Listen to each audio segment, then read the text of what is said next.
just hit post. Everyone thinks everything needs to be perfect. People don't fucking remember. Just post it and keep going. Like, people don't post content. It's like, oh my God, someone's gonna judge me.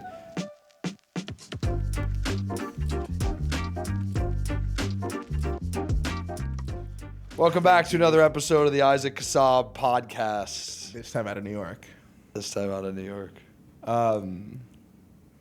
They put like the cringiest video of me doing like one of those like TikToks where it's like, oh, sorry, the boss is in the meeting, and it's me doing like some dance. It's like so heinous. That's great, dude. You should be doing all those things for your business. It's kind of like a full send situation. It's good. Just give everything a shot. See what pops, right? That's it.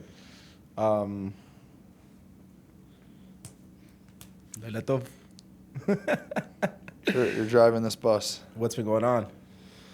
What's been going on? I do three things. I make content. I try to close deals, and I box. And I feel like that's all I'm doing in my life right now. Julia. Yeah, I mean, my family and my relationships are like and you unspoken. That's just like obvious first, number one. And you say that my travel life is crazy, but your travel life is actually much as mine, just like in shorter bursts, which could be worse. Not right now. Right now, I'm like locked in. I'm here. I think we need to have like a Ben and Isaac show. Ben and Isaac show? I just think like it's just there's so much to be said. We're never in the same city. There's so much to be said. No, but I appreciate you spending some time with me in this setting. I think, it was for those of you who don't know Ben, Ben's one of my closest friends, was my roommate for my last year of full-time New York. Ben was the antithesis of our content journey and like a lot of what we're doing now to share more than anything, like how we've been able to impact both the lives of talent and like the founder lives and like unlock a lot for what founders have been able to do with hiring internationally. But like the content piece has become more and more fun. The beginning was so painful. Yeah. And then with that was like you got to start content. I think it's like there's two ways to live in New York. One is you just like the city and try to be like a normal person. And the other one is you're like building a business and you try to maximize every second of your time and every inch of your space towards your goal of building your business. And I feel like I took the second approach before you moved in. And then when you moved in, it was kind of like, you don't know what you're getting yourself into. Like, I'm not joking. This is like actually how it operates. Yeah. And I think it was a bit of a shell shock for you. Yeah. It's like you wake up at 7:30 in the morning and there's 15 founders on your roof, like sauna and cold plunging. But it's just like being all in on whatever the mission is that you're after. And I think community building then turns into content because you want to amplify the things that you're doing, and then it kind of just compounds from there. I think you said something interesting right before we started, which was unless your product is flying off the shelves, which 99.99% of businesses, that is not the case. Right. You are a marketing company. 100%. And most companies have way too big of egos to realize that they are a marketing company. Yeah. And marketing is a very vague term that can be done in millions of different ways, but for like smaller, scrappier businesses, like founder-led marketing to me is like the table stakes. Yeah. And I think being in New York and being around the founder communities that we're around, we tend to like see or hear trends way before they actually hit mainstream. Yeah. And I think this concept of founder-led marketing and the storytelling that goes into that has been talked about for a few years now. And I think for the first time over the last couple of months, from my perspective, it's very mainstream. Yeah, I think the biggest turning point or thing to talk about is how I gave up my corporate job 12 hours before my first day because I realized a suit and tie in a cubicle just was never going to work for me. I always joked I would have either quit after 2 weeks or gotten fired after like a day. And then pull-out game immense. Well, yeah, elite. Ended up doing a couple different startups for a few years and then eventually went off on my own and started Platter. But along the way, have dabbled in a lot of different mediums of content. Did some YouTube stuff with my roommate before you, Ryan, which was pretty crazy. I have a podcast that's almost at 100 episodes. I hired a full-time videographer 3 months ago, so like going all in on YouTube now. I've dabbled in content in a lot of different mediums. Have tested a lot of different things. I think my biggest regret was not starting 5 years earlier when I watched like all my creator friends do it. Sure. I think I'm in an interesting spot because I have a ton of friends that are full-time content creators and a ton of friends that are entrepreneurs. And I kind of feel like I sit in the middle to some degree and have started to like pull some founder friends into the content world and some creator friends into the business world. And so it's been like an interesting thing to watch. But what's ironic about this, at least from my lens, is like I don't really have that big of an audience. Like I have, I don't know, 13,000 followers on LinkedIn, 10,000 on Instagram, a couple thousand on Twitter. But I feel that the opportunities and the impact that that has had on my life and my business is orders of magnitude greater than like the vanity metrics that someone else from the outside looking in can see. Yeah. Everything from raising money to closing deals to hiring talent to just getting opportunities. I attribute back most of the success to being willing to be vulnerable on the internet, because when you put something on the internet, you're just increasing the surface area of the number of people that are going to see that thing, and all it takes is for one person to resonate with that for it to change the trajectory of your life.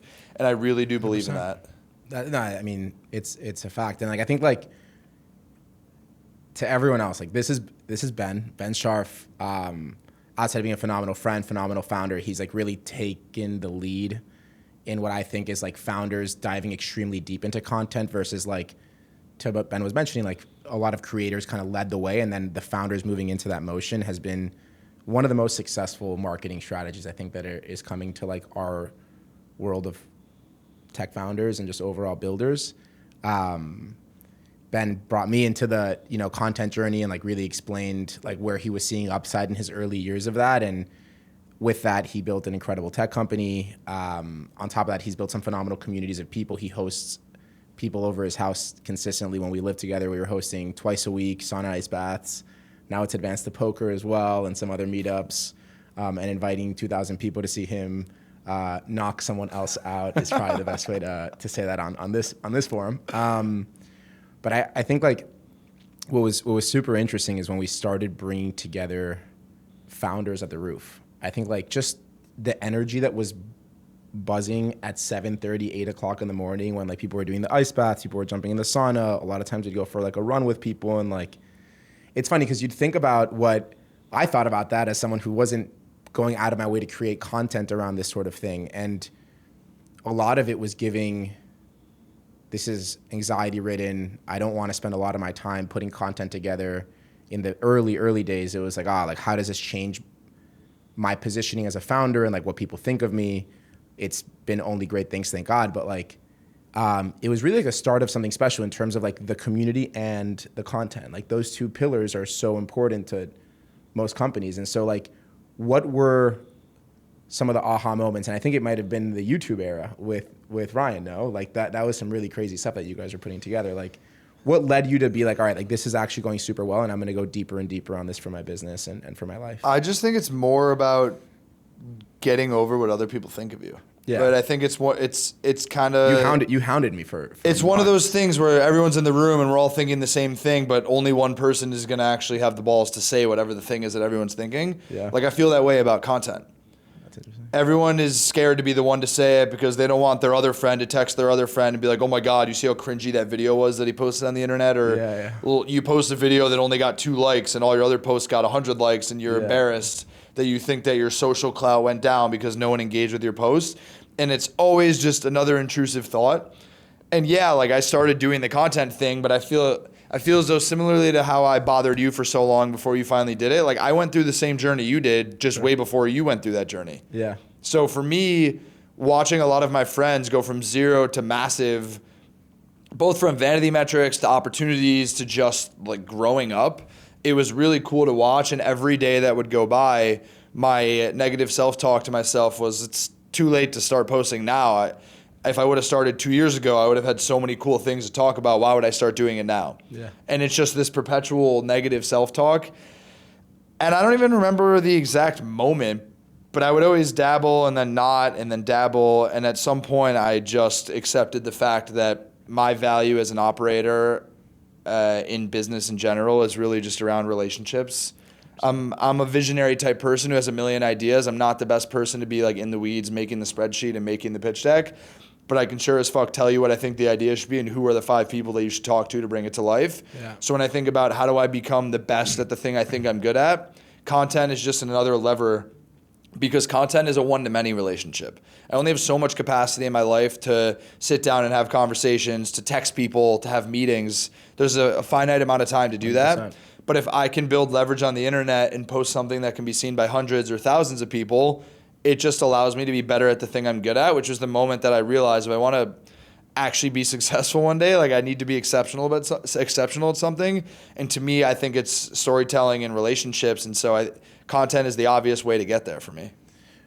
Yeah, and it's like from all the relationships that I've met through you, it's also incredible. Like there's something to be said about consistently putting things out and being top of mind for people as well, right? It's not just like, is this thing going to go extremely viral? And that might even be the metric that we're looking for, right? So vanity metrics that you're mentioning. It's like, or maybe that's not a vanity metric, but there's something around like being top of mind that like consistently helps. And I know like it's, Platter's in such a very niche vertical.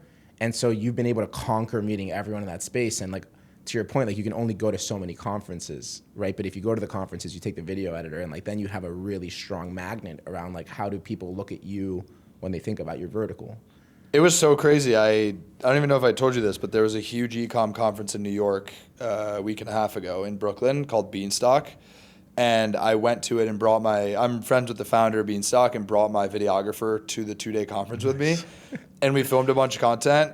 And I have multiple clips. I have one clip. This girl walked up to me. She goes, "Oh my God, are you Ben Sharf from LinkedIn?" And I was very honest with her. I was like, "I don't know you." Yeah. I wasn't. And I looked at her. I go, "You have two options. Would you rather me bullshit you and be like, 'Oh my God, so good to see you,' or tell you the truth? Like, I don't know who you are." Yeah. She's like, "I love your content." I'm like, okay, well, why have you never liked it or commented on it? Like, again, that's like example number one of what you actually can see visibly from a vanity metric perspective is not the indicator of people who are paying attention to you. Because to your point, there are definitely people out there who read all my posts, so I'm staying top of mind, but their thought isn't, oh, let me like or let me comment. It's just, oh, this is Ben's thought today. This is Ben's thought today. Right. And so staying top of mind for when there is a moment of relevancy to them to act on it, that's kind of what you're waiting for. 100%. What do you think about like founders that are starting to explore the content world? Like what advice would you give them? Just hit post. Everyone thinks everything needs to be perfect. The question that I always pose to people when they're like trying to justify it to me or rationalize it, I mean, I'll do this exercise with you. Do you listen to podcasts? I do. What's your favorite podcast? I listen to All In Podcasts the most frequent. Do you remember the first episode they put out? I don't remember even the first episode I listened to. That's the point. People don't fucking remember. Just post it and keep going. Like people don't post content. It's like, oh my God, someone's going to judge me. Well, I just asked you, like, you don't even remember the first episode, so what the hell makes you think someone's going to remember the first thing you put on the internet? Yeah. It's just, dude, we're robots. It's like doom scrolling. You read something, you like it, you comment on it, you move on. Yeah. Sure, maybe if it's thought-provoking enough, you might send it to a friend, you might think about it a little bit, but I'm going to post something the next day or 2 days later, and you're going to forget about the thing 2.5 days ago. Yeah. How do you think about creating content? I know like one of the things I really appreciate about you is like you make content that you just enjoy to make. Like you're out there making things that like you're excited to share with the world. How do you think about the balance of like creating things that you're excited to make versus, or not even versus, like how to build a strategy around what you should be posting? So I think there's two sides to it. One, actually a good friend of mine, a big YouTuber, Brett Conti, he's been doing YouTube for like 8 years. He has like almost 1 million subscribers. He just posted on his Instagram earlier today. I read this. He was like, if you're making content just for your audience, I think you're doing it wrong. You need to make things that you yourself wish existed so you could watch it. Right? So I think having passion about the thing that you're creating is super important. And then I think the second piece of that is obviously understanding who are the people that you're trying to get in front of to make sure that there's some relevancy to it. Because obviously I'm not going to go on my YouTube channel and just make videos about like cooking classes and my favorite decor for my living room. Like you want it to be relevant to who you are and the people that you're trying to go after. So for me, it's entrepreneurs and brand owners and knowing two things to that. Number one, like what are the types of things they might be thinking about or want to learn about? And the second one is you have to be interesting. Like don't just go on camera and preach at people all day. It's the same thing about content on any channel. You need to have a human element to it and then you could have like a tactical element to it. But if you're just preaching all day, people are not like falling in love with you, Isaac, as the character. They're just like, oh, this is the guy that's just yelling at me about why I need to use his business every day. Yeah. So I think for me, it goes to this concept of having like top of funnel, middle of funnel, and bottom of funnel content. Like you need to have variance in the things you're posting on the internet if you don't want to lose people's interest. Because if I'm just posting like 5 ways to increase your conversion rate all the time on your website, like are you going to pay attention to that? No, because you don't have an e-com brand. Right. But like if you know that I'm in that space and I'm posting other interesting things, you probably know someone 100%. at one point where you're like, yo, you should meet this guy. Like he's really cool. He posts a lot of content about the thing you're doing. But you wouldn't pay attention to it if it's just like super narrow and super annoying to pay attention to. Yeah. Not everyone's going to give you the same advice. I just think like in terms of making content sustainable, you have to actually enjoy what it is that you're doing. How do you like for founders that are like early stage, like how do they practically start to build their content ideas? Like what would you say like is tactically the right way of starting? Obviously ship thoughts, right? Like immediately start, but like how do you like make it sustainable in the early days? Step 1 is figuring out the medium in which you want to do it, right? I think putting content on LinkedIn versus Twitter versus YouTube versus Instagram versus TikTok, they're all very different mediums. I have friends that are amazing at Twitter that I think would suck at YouTube. I have friends that are so good at LinkedIn that can never do TikTok and so on and so forth. So I think understanding your own personality and what medium plays well into, number 1, the type of content you want to make, and number 2, the vertical or the type of people you're trying to go after, because different audiences live on different platforms. Yeah. So that's number 1. And then number 2, I think in terms of just getting started, it's not that serious. That's my advice, is just acknowledging that it's not that serious. Right. Just post shit and try and see what happens. Yeah. Like my girlfriend posted a video yesterday of her like eating eggs at her kitchen table, like talking to her mom, and it got like 400 likes on TikTok. Yeah. Took me 8 months to get her to post a video, and in my mind, I'm like, that's what you chose to post, and it worked. Like, you just have to iterate. But there's levels to it, right? What you start with in terms of just getting your feet wet versus building like an engine that is sustainable, like it's a very different beast. Like I put out a lot of content. But what people don't know from the outside looking in is that like I have a full operation that's happening to allow me to do this. Like the average person who views my content is like, there's no way this guy's a business. Like he doesn't actually work all day. Like that is 100% the perception. But I don't give a fuck. Like that's the whole point. You can't give a fuck. But you need to have systems and people and processes if you want to build a content engine that's like high volume and high quality while also building a business. With that being said, I do know some founders that like they do TikTok, for example, where it's just like them on the street talking while they're walking to their next meeting, and it's like 20-second rants, and they're very clever and creative, and that is all they need. And I actually look like the idiot because I have a whole system. Different content, different It just depends. You have to figure out what your lane is and stay there. Yeah. Yeah, it's interesting. I'm really curious, like, you seeing me start into content and, like, for many months just, like, falter and, like, start and stop. Like, now that you kind of see us deeper into the realm, like, I'm curious what you're curious about from my experience or, like, from other people's experience. Because, like, you've been in this for so long. Like, what are some... I'm just, like, genuinely curious. Like, what are some things you think about? Is it as scary as you thought it was? No, I actually don't... So you know me well. Like, I am not a very shy person. And, like, I'm pretty... You don't say. I'm pretty, like, personality... Like, I am who I am around anyone. I'm the same person, I would say. Like, I'm not doing anything other than that. So I didn't care very much if any of my stuff didn't hit. When there's certain topics actually that I spoke about that I'm like, I don't really know if I need everyone to know about this about me, but I think like it like brought out a genuine side that was pretty interesting at like from a content perspective of people that might not even know me seeing, and maybe built more trust because it was like intimate. I think what was tough is the legwork behind it. Like it's actually insane how much you got to put into like building the right systems and like, you know, a lot of the intros you've made for us on the Pearl front, have been people in the content world, and it's very clear there's like a lot of upside in like individuals putting together content in a more like structured way for their business outcomes, right? And so it's been more like I was shocked at how hard it was to consistently do it, and most importantly, like how freeing it was to delegate it off my plate. We spent a lot of time. I was just on with this like 50-year-old investment banker who has a small shop and just like advises companies as they buy and sell. And like he heard about us through somebody, or maybe even through our content. And he's like, yeah, I want to hire 2 people, one person to do outbound for me so I can find more clients, and the second to start putting out more things on LinkedIn. And it's like we're out of the early adopter phase. Like we're deep into like, this is hitting mainstream. And so it's going to be very interesting to see how even like if more people continue to create content, if you kind of miss like the early adopter wave, like what's going to happen with content. But there's all these social platforms that are coming out, and they're going to lead us into whatever comes next for us. No, I forgot I actually want to look because I forgot the name of it. I think it was Sam Altman. I think I've heard of that name before. Did you hear about it's the dead internet theory? Have you heard of this? No.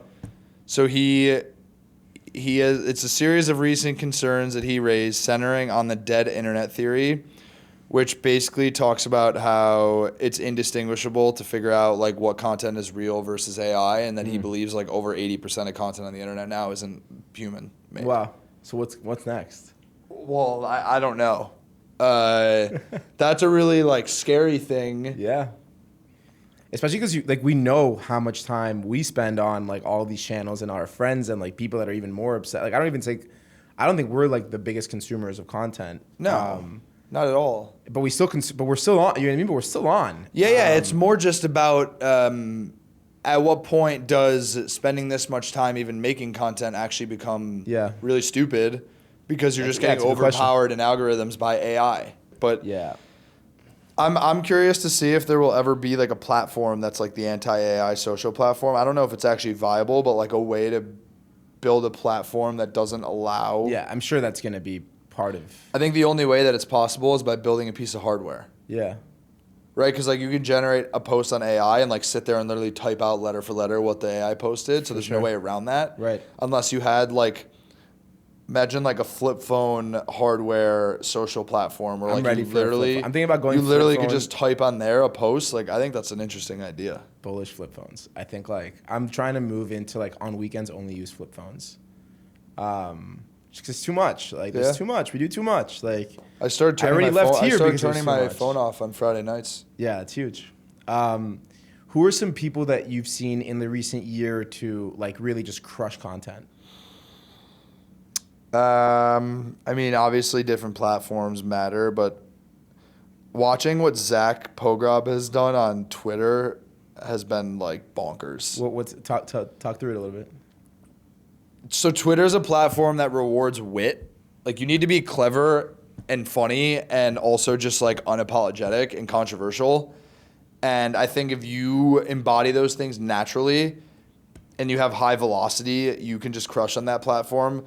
And Zach is a character who will go on there and post like 50 times a day about all sorts of shit and sometimes controversial. Yeah. But has just picked up the attention of everyone he wants to have the attention of in like his specific vertical. Yeah. So I think it's been really interesting and cool to watch him do that. And then there's a couple other people. There's people I've seen on each platform that are very impressive to me.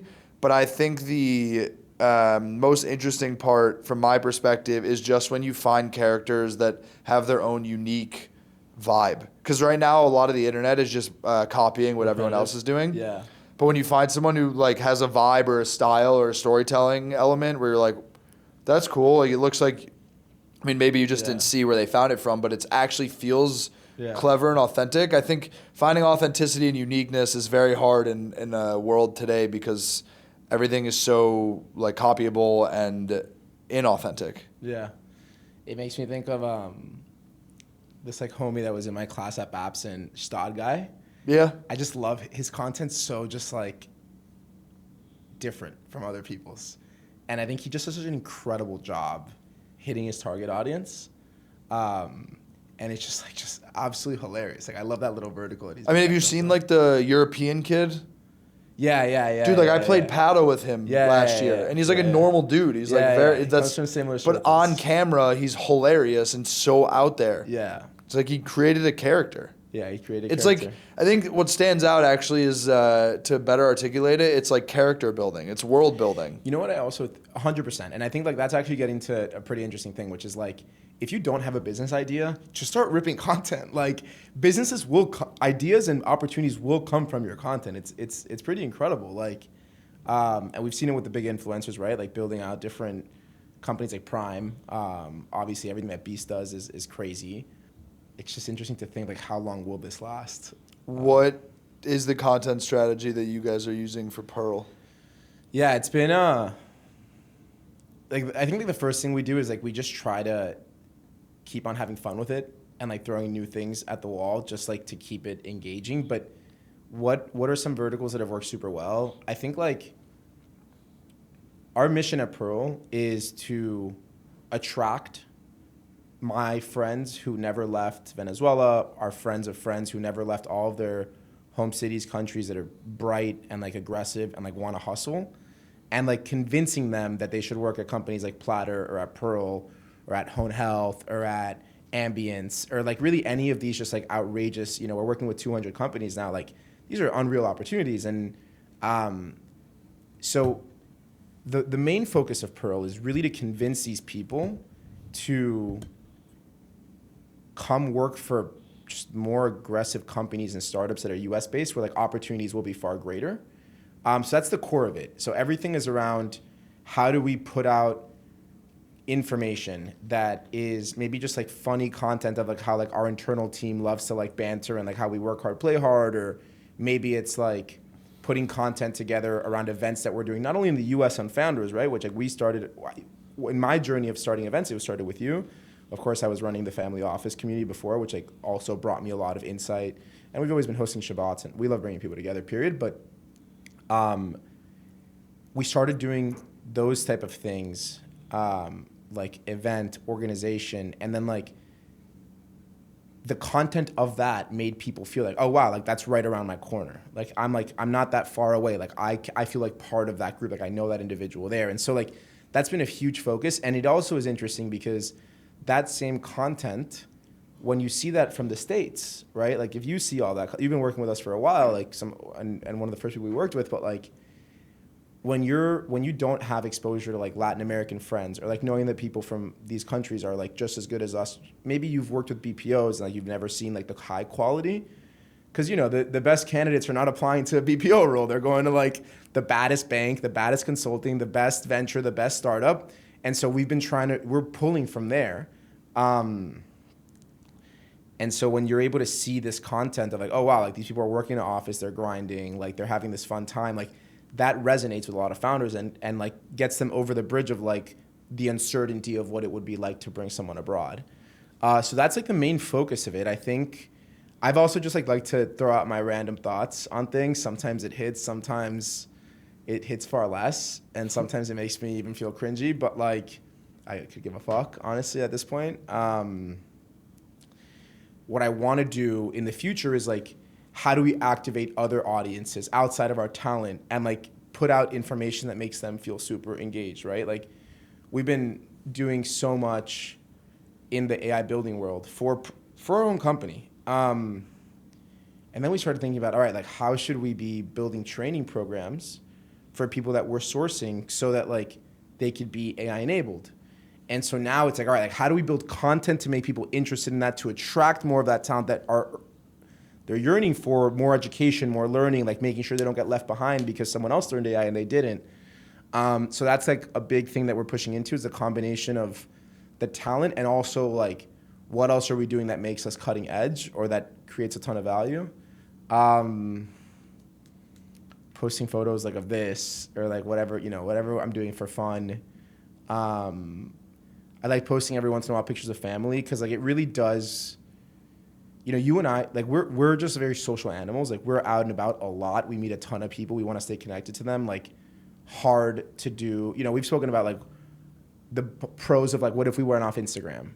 And there's a shit ton of pros, right? Like mental health is a huge one. But like con is like if we're meeting hundreds of people a quarter or a year, like how the fuck are you gonna stay in touch with all these people? Like you're not sitting there writing 1,000 emails a weekend. You know what I mean? And so the content stuff has been a huge reward for me in that sense. So I'll put out some things about my family. I do the monthly newsletter to my friends and clients and people in our network where I kind of just share cool things that people are building or like things that are happening at Pearl. We put out content that we opened up a new office in the Philippines and then we went to Medellin. And so that's been kind of our journey now. Open a criticism. No, I don't really have criticism. I think it's just understanding like what is your end goal and how do you work backwards to get there. Yeah. Right? Is it staying top of mind for people? Is it attracting prospects? Is it attracting talent? Yeah. Like different types of content mediums speak to different audiences. For sure. And then I think the other thing is just like understanding your ability to do it for an extended period of time. Yeah. I think for me, I found with content, like if I'm not excited about the content that I'm making, it just dies. Yeah. So I have a lot of fun with doing things that are a little bit outside the box in the realm of Platter because I think most traditional like B2B companies are pretty dull and boring. Yeah. Like I want an idea that I will probably execute because I want to in Q1 is I want to rent an RV with my videographer and my growth team and drive around the country until we meet like a certain number of brands and like daily vlog. Yeah. Like go to the 5 major e-com cities in the US and like Yeah. I'm doing this until I meet 1,000 brands in person and like daily vlog the journey every single day. Like people will want to pay attention to some goofy shit. You like have that. to include brands that like didn't say yes. And just fucking go. Just like, show up to their yeah. office and like knock on their door. It's like, who are you? That'd It's be like, so cool. welcome back to another episode of my vlog.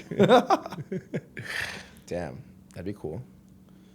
I think the content stuff, like I really enjoy speaking to founders on here because like what I've been appreciating a lot, you know, there's obviously been like a lot of ups and downs of like how do I feel about the fact that like now everyone I know is seeing a shit ton of me very frequently.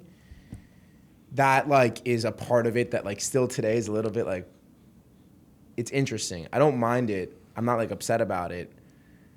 I hope I don't run into people and like, oh, fuck this guy. Like, but It will happen. yeah, it'll happen. I'm sure it has. Yeah. I'm sure it has. 100%. But that goes in tandem with the idea of like not giving a fuck. 100%. Like if my That friends are person coming up wasn't to meant me, to be in your life. if my friends are coming, no, not even that. But like if my friends are coming up to me, they're like, dude, like I can't keep on getting notifications that you're posting on LinkedIn. I'm like, dude, like toughen up. Yeah, mute it, like Unfollow it, share me. it. Yeah, do whatever you got to do.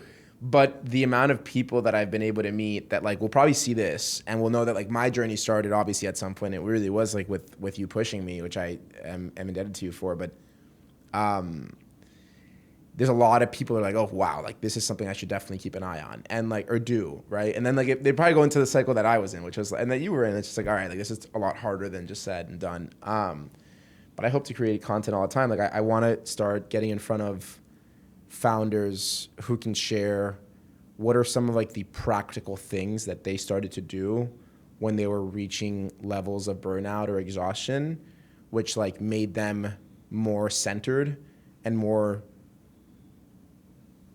ready for the long-term journey that they're on. And so like I like speaking to people about that. You know, you have a great routine within your mornings. You just mentioned the things you focus on, your boxing, your sauna, and that. I mean, the apartment's crazy and perfect for hosting periods. So you don't have to really bounce around a lot, which you still do. But I think that's something that's exciting.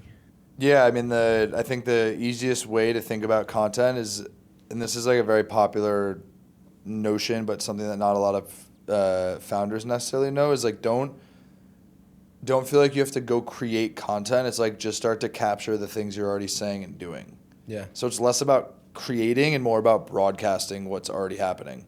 Like every person says something, has an interesting conversation that if it was available for other people to listen to would find value in it. It's more just about figuring out a way to do that. I think like one thing that's interesting is like what is at risk. So I generally think that there's two types of companies. There are companies that are creating something that's so incredible that it is revolutionary and the product will sell itself. Like it will be posted somewhere and it will go viral because it is such an incredible life-changing thing. And then there's the 99% of other companies, which like are not creating something innovative, or outrageously innovative. And they got to do a phenomenal job of getting in front of individuals who could leverage or get value out of using their company. And they got to fucking grind, right? They got to grind. They got to market and sell. And that comes in a lot of different formats. We've seen like the cold outbound. We've seen now content. We've seen the conference circuits. We've seen warm intros and network. Like how can you explain like the practical loss by not doing content, right? I think it's hard to quantify it because you don't know what's possible. Yeah. I think it's more just seeing enough data points of things that have happened for people Sure. to then recognize, okay, well, if I also did this, I wonder if any of those things would happen for me. Yeah. Right? Like I tell this a lot, but with Platter, for example, I closed my largest investor inbound from LinkedIn. I closed one of my largest customers inbound from LinkedIn, and I hired one of my best employees inbound from LinkedIn. Right. It's like those are kind of the three buckets of building a business, right? Hire good Success. talent, make sure people are willing to pay you for your product, and if you need money to get started, like get an investor. Yeah, absolutely. It's like that's at a micro scale. Right. But think about these businesses that post content that get 100,000 customers, 10,000 customers 100%. because they had something go viral. I just think it's the underlying point of content for me is that you can only be one-to-one in like conversations, and content is one-to-many. Yeah. So if you're trying to maximize visibility, like content is the most effective medium to do that. Yeah. I actually have one question that I'm curious to get your take on. If you were running Superpower, how would you focus their go-to-market? I know it's a kind of crazy thing. Like, what would you do in the content world if you were a Superpower? What would I do in the content world? Yeah, like they have such an upside to like really getting mass adoption by virality. Like, what do you think would be interesting content for a company like that is like focused on? I mean, I think they're taking the angle of like we're trying to go after the big giant, right? Like it's very known that the healthcare industry is very gated, closed walls. It's like monopolized where the same people run the show, and to try to like go after that is you need to be a little bit crazy to even try to do that. Yeah. So I think being extreme is very important, which they do. Right, so their whole thing is they're trying to boil the ocean, like building an AI doctor. Right. And they also go to the extreme of all their employees that have superpower tattoos, how they all sleep in the office, and they're doing the thing. They're very, very good at generating hype and attention. And look, like when you're trying to build a generational company, there's nothing wrong with building hype before your product is actually where it needs to be. I'm sure their product is way behind the attention that they have, and that's normal. There's nothing wrong with that. Yeah. But you need to like have the world on your fingertips, especially when you're trying to build in consumer. Distribution is everything. Yeah. How the hell are you gonna get a business to have 100 million customers, or whatever they're trying to do, without having virality and content and eyeballs and something that's a little bit contrarian, where someone's like, oh wait, like did you hear about these guys? Like what are they doing?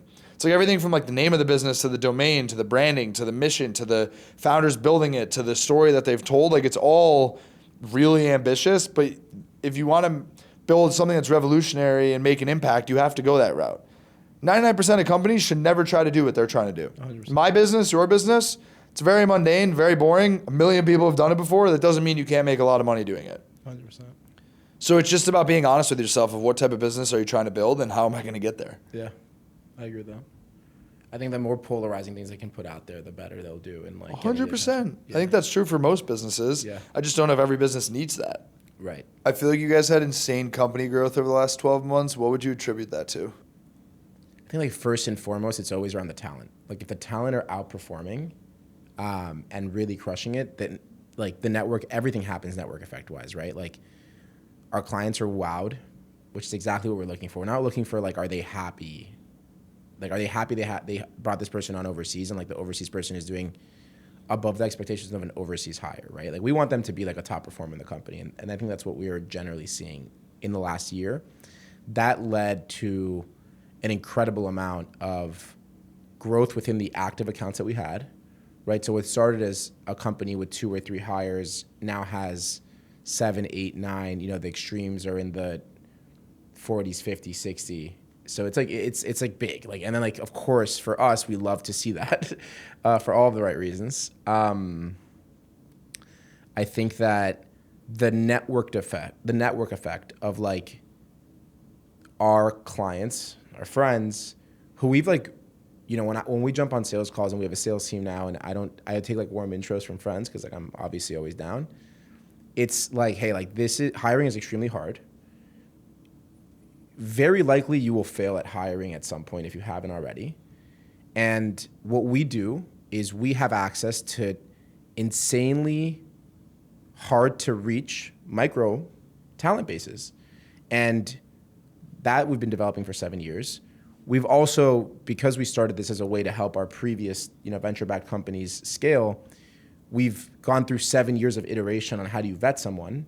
And then the most important thing is like, how do you make sure that if you're going to go through the energy of like bringing on a hire, interviewing, that you're reducing the chances of failure during the onboarding process, right? Like, how do you really, just in the most like handheld, aggressive way, secure that that individual has everything they need to be super successful? And then it's easy because in 2 weeks, you'll know if this person's meant to go up and to the right or like they're actually the wrong hire. So like I always tell my team, as a small tangent, it's like, if we've set up everyone for super success in the first 2 weeks, they're not cutting it, like keep the pipeline open, because like we want to be the leading indicator to our client of like, hey, like we're not as, we were not as sold as we were in the interview process, and like becoming the champion of our client and coming to them and be like, hey, by the way, like we're flagging this person internally and like we're going to work with them, but we're opening up the pipeline also.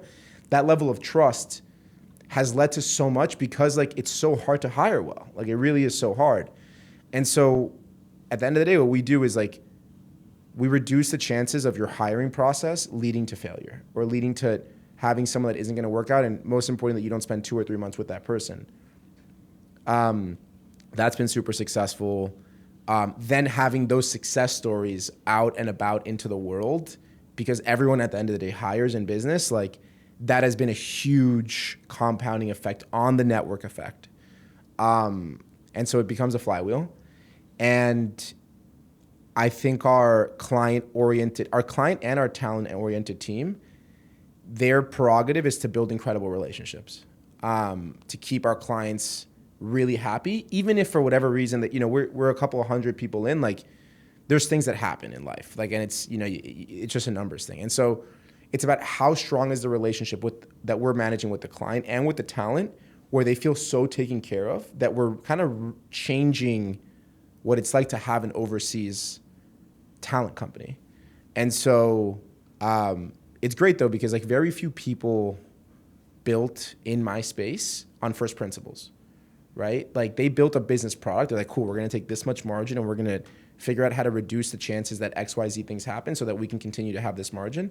What ends up happening is a lot of our clients will have more profit because they'll pay their talent less, but they'll also charge less than us. But they end up having more churn. And so they end up losing a lot more money because they have to put so much more time into recruiting. We just invest in, like once we get the great people, like keeping them really close by for when the right opportunity strikes, that like they can know us. That's like what's been breeding for 7 years. And then of course we're headhunting for every role. So we don't have like a talent base that we rotate out, which is what everyone else in my space has. Like if they say it or not, that's what like it is.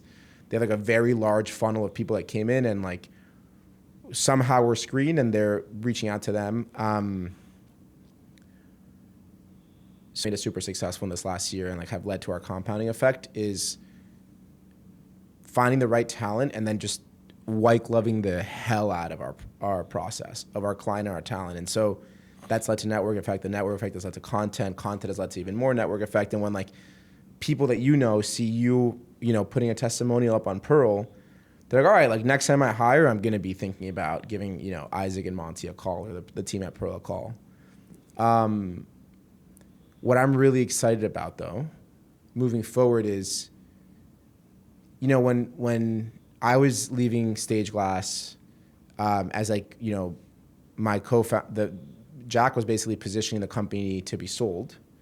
I saw that, going from a company that sold a product that made very wealthy companies 1% wealthier didn't change a lot of lives. Like, this was a really interesting thing because, you saw me in those days when I was working with my talents that I started hiring overseas 2020, 2023. And that kind of got your ball rolling of like, oh, like, wow, like if I'm looking at this person talking to Isaac, I can hire one of these people. Like, I need that. And that was when we were doing it without it even being a business. And like, so what became interesting to Monty and I is like, we actually have an ability to give back to our communities because there is this like snowball effect of like, if one person is hired and that person does well, multiple people in our networks are going to meet this person. They're going to want to hire more. And then we have the opportunity to like guap all of these people internationally, change their lives, change their family lives. And it's no secret that we're paying 1.5 to 2x what everyone else is paying in the markets, which does really well for us. It really helps us attract the best. But that snowball effect has been super rewarding, selfishly. Like it is rewarding to help people in their lives. So that drives me a lot. And now I think the next phase of that is starting to build education hubs.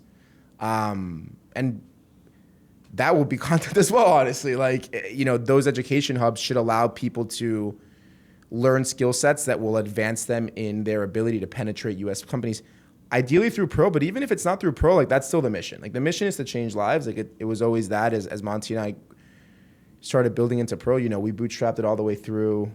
It was extremely painful. You saw me in some of the harder moments through a lot of transitions in my life. And it's just nice to be at a point now where like things are already flowing really well. We have the right directors coming in, and now we're thinking about, all right, like how do we change not the lives of a few hundred people, but like tens, if not hundreds of thousands of people. And so like that's what I think the future of Pearl is. Hopefully like, AI doesn't become like this thing where like humans are not needed for work or business. Uncertain 5 or 10 years on the road, genuinely uncertain.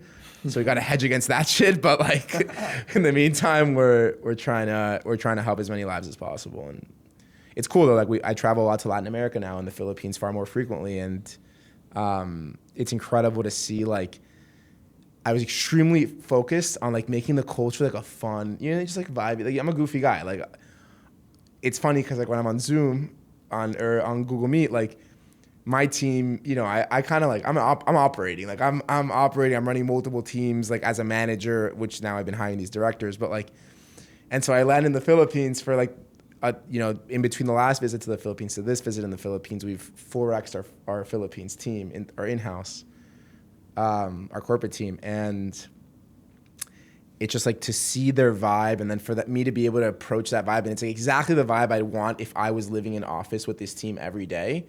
But that's now like pushing into the events that we're having with talent. And like, it's creating this like really cool, I don't know if it's a movement yet, but like I want it to be a movement. So I think that's where this will go. And without any investors, we don't have any pressure to do anything that we don't want to do. But definitely thinking about what that means for then helping other people found companies, be it stateside or some of the talent. Like I'm thinking of the internal team at Pearl as like a mafia. Like I'm excited for like 5 years on the road to see the mafia go and build and like be part of other incredible things. So that's how we're thinking about it for now. Mic drop. Yeah, so we'll see how it goes.